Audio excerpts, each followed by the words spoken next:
I have a problem.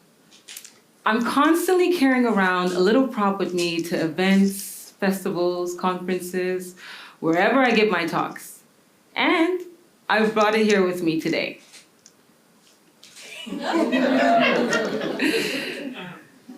Do you know what this is? Yeah? Can you say it out loud for me? Love it. Can I get you to say it out as loud as you can on the count of 3, okay? Just as loud as you can. Make sure everyone in the streets hears. 1, 2, 3.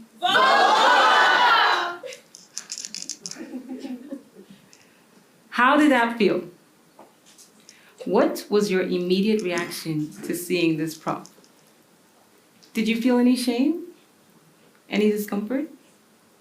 Did you think it was obscene? Is it too much? In one setting, when I showed this prop, the immediate reaction of someone was, "It looks rude." I mean, it was in Parliament. They weren't expecting to see anything like that. I'm a doctor, and I've been a GP for over a decade. But I'm also a health content creator, and I run a platform all about health education, awareness, and empowerment. And I tend to create videos using this prop, as well as line diagrams of a vulva, to showcase how to do your self-vulval checks. Yes, this is important, and it can be life-saving. I often get messages from people who admit that they hesitate to share my videos for fear of how it might look and the reactions of their followers. My own aunt almost lost her mind the first time that she saw my video with the line diagram of the vulva. Yes, she did. Because it felt wrong to her. It went against her inhibitions. She's fine though now, and she does share my things. But these feelings are not uncommon, and they have a lot to do with the shame and stigma that's often passed down generationally, the hypersexualization of our bodies, cultural and religious nuances and beliefs, and the patriarchy certainly hasn't helped. And I get it, honestly.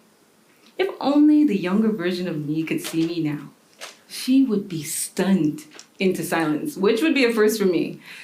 Completely gobsmacked to see me running around carrying this little prop, talk about vulvas in festivals, events, now a TEDx stage, creating videos and more. I was born and raised in Saudi Arabia, and I grew up in a pretty traditional Muslim African household. We didn't talk about these things. I hadn't heard of the word vagina until I was around 13, nor the word vulva until I was in med school. By the way, vagina is a muscular tube on the inside that connects the womb to the outside, and the vulva is the external female genital. Remember, vagina has the word in it, as my favorite comedian Karen Hobbs says. The word should not be used interchangeably. If you didn't know this, do not despair. A survey done a couple of years ago found that only 9% of people were taught about gynecological health in school, and only 8% said that their parents made them feel comfortable and easy talking about gynecological health. The shame and stigma.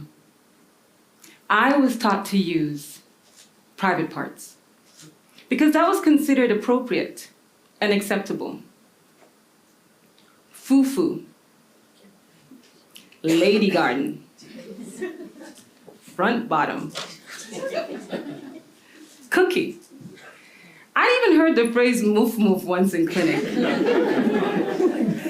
So many euphemisms to describe literal body parts because words like vagina and vulva are considered vulgar.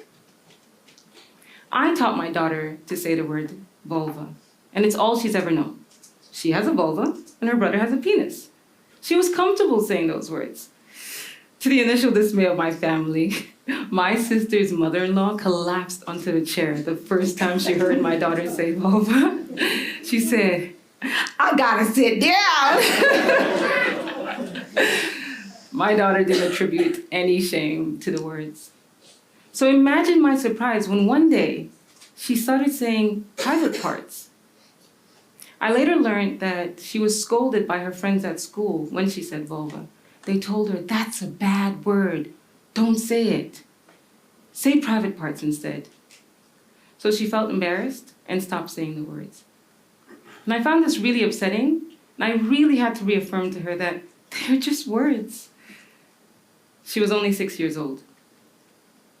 Through my platform, I get many messages from people who tell me different things. And I had a lady who ecstatically shared with me that the talk where I shared the importance of teaching our children the correct terminology resonated with her so much that she decided to teach her son that his penis is called, well, penis, not ding dong. I mean, it's not a bell. His response to her was, "Thank you, Mom. So what's the real word of my elbow?" Body shame is learned and is taught by our parents, our grandparents, our guardians, our peers at school, and society at large.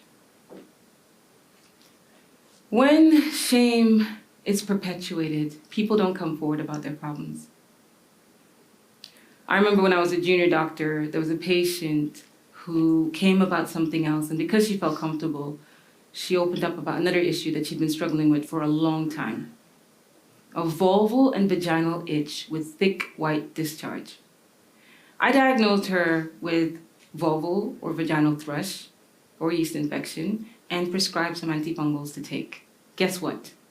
She came back to see me a week later just to thank me. She said she'd been struggling with this for so long and I had finally given her her life back. Something so simple that could have been treated relatively quickly, yet she didn't come forward because of shame.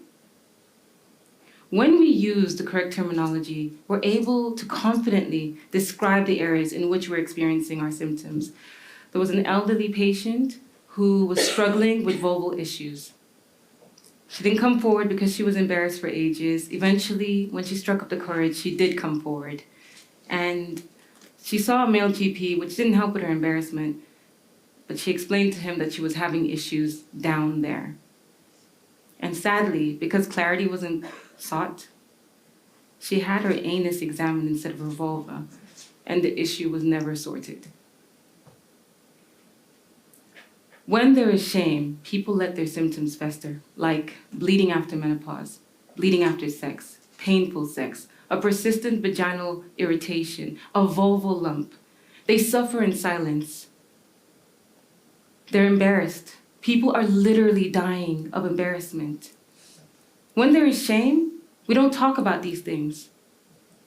We don't learn about them, and there's little awareness about them. But not talking about them doesn't stop them from occurring, the gynecological conditions, like gynecological cancer. 60 women a day in the UK alone are diagnosed with gynecological cancer every single day. And sadly, 21 of them die every single day.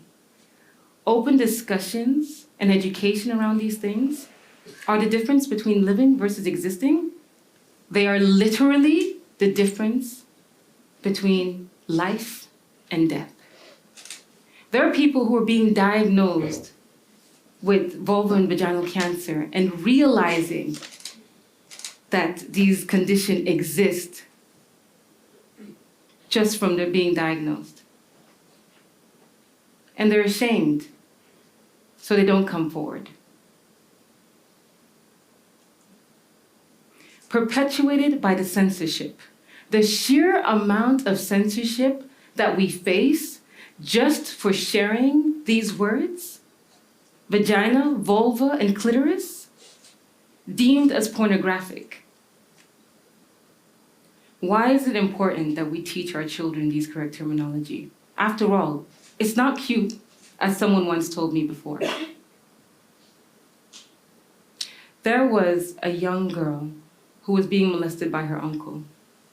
And she tried to tell her mom, but she kept using the term cookie, the word that she was taught for vulva. "He keeps playing with my cookie. He keeps touching my cookie." It took a long time for her mom to realize what she meant. When we teach our children the correct terminology, we protect them. We remove any ambiguity and confusion. If they say vulva, we know they mean vulva. In fact, evidence has shown that sexual predators tend to avoid children who use the correct terminology because it often means that they've been taught about body safety and sexuality. Let's go back to censorship. How can we teach people about these conditions? How can we raise awareness about these conditions if we're being censored? How are we supposed to expect the women who are being diagnosed with vulval or vaginal cancer or any of these cancers to feel when they're being censored? The hashtag vaginal cancer was censored. It was hidden, classed as inappropriate, labeled as explicit. So, why the brown vulva? Well as the fact that mine is brown too, it's to showcase vulval diversity. No two vulvas are the same, right? We're constantly being exposed to the same vulva, the perfectly symmetrical, hairless vulva that is peach-colored. And if ours don't look like that, then of course we'll think that there's something wrong, right? Did you know that labiaplasty is the fastest growing cosmetic surgery worldwide, with a noticeable increase in the last 10 years? Labiaplasty is a surgical reconstruction of the vulva, particularly where we make the inner labia smaller. Children as young as 9 years old are requesting this. Education around vulval diversity is crucial. I've had many women who've told me that they felt seen when they saw my videos of the brown vulva, that they paid attention. And one who's now diagnosed with a condition that she's getting treated because she realized that could happen to her too. Representation matters. If you cannot see it, you cannot be it. And I know as a Black woman, my odds for gynecological conditions are the worst. Take womb cancer, for example, where we are twice as likely to die from getting womb cancer and twice as likely to be diagnosed with, at the late stage of womb cancer, even though it doesn't occur commonly in our community. And there are many reasons for this, but lack of awareness should never be one. So we need to normalize these conversations. We need to have these conversations no matter how much shame, stigma, taboo, or embarrassment is associated, especially when they shouldn't exist in the first place.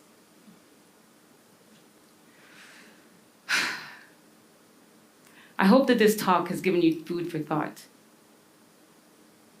And I want to end with this. I know that with a lot of these things, it'll take time for change to happen. But it's not impossible.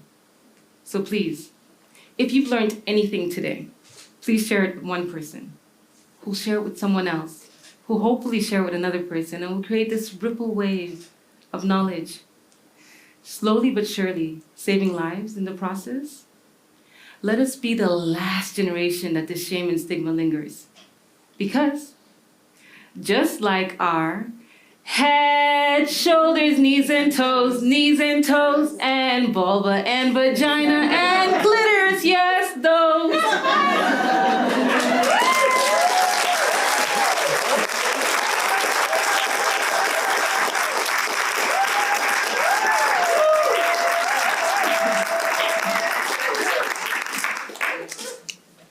They are not bad words.